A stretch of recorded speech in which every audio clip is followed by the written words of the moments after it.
warahmatullahi wabarakatuh. Perkenalkan, nama saya Salma Ratna Kusuma dari kelas 10 IPS 3 absen 26.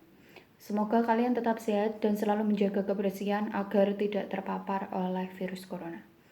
Hari ini saya akan membacakan tentang aspek Trigatra dan Pancagatra dalam wawasan Nusantara.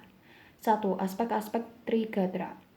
Berikut dipaparkan tentang aspek-aspek Trigatra. A. Letak dan bentuk geografi. Ada negara yang mempunyai ciri khusus berkenaan letaknya yaitu sebagai berikut. 1. Negara dikelilingi daratan. 2. Negara dikelilingi lautan dapat dibedakan seperti berikut. A. Negara kepulauan. B. Negara pulau. C. Sirkumarine. D. Negara daratan yang memiliki wilayah yang bersifat kepulauan. B. Keadaan dan kemampuan penduduk. Beberapa faktor yang mempengaruhi ketahanan nasional pada aspek kependudukan yaitu sebagai berikut. 1. Jumlah penduduk. 2. Komposisi penduduk. 3. Persebaran penduduk. Dan 4. Kualitas penduduk. C. Keadaan dan kekayaan alam. Kekayaan alam suatu negara merupakan segala sumber dan potensi alam dan dapat dibedakan menjadi 7 golongan menurut jenisnya. 2. Aspek-aspek Pancagatra. Aspek-aspek dalam Pancagatra yaitu sebagai berikut. A. Ideologi. Dalam strategi pembinaan ideologi ada beberapa prinsip yang harus diperhatikan. B. Politik. C. Ekonomi. D. Sosial budaya. E. Pertahanan dan keamanan. Selain ideologi, pertahanan dan keamanan juga memiliki prinsip-prinsip yaitu sistem ketahanan nasional. 3. Hubungan antar gatra.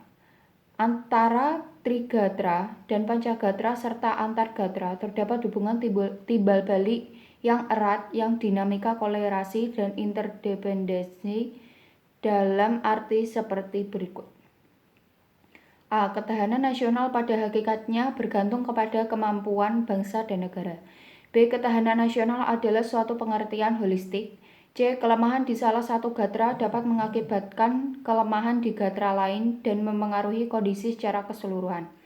D. Ketahanan nasional Indonesia bukan merupakan suatu penjumlahan ketahanan segenap gatranya. Selanjutnya, hubungan antar gatra dikemukakan seperti uraian berikut.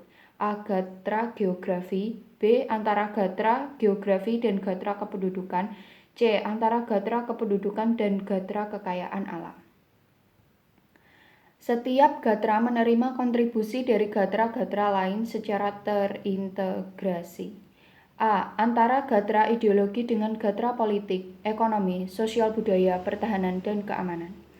B. Antara gatra politik dengan gatra ideologi, ekonomi, sosial budaya, pertahanan, dan keamanan.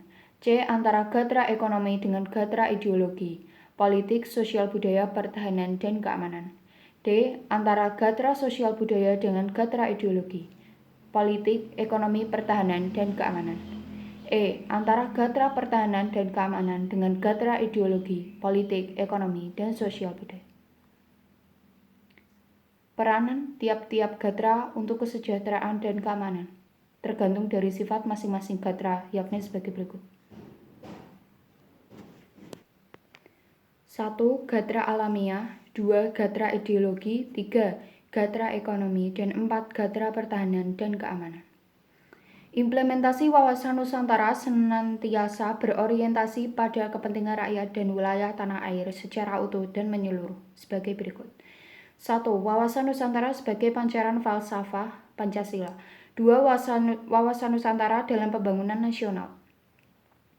3. Penerapan wawasan Nusantara. A. Salah satu manfaat paling nyata dari penerapan wawasan Nusantara. B. Pertambahan luas wilayah sebagai ruang lingkup. C. Pertambahan luar wilayah.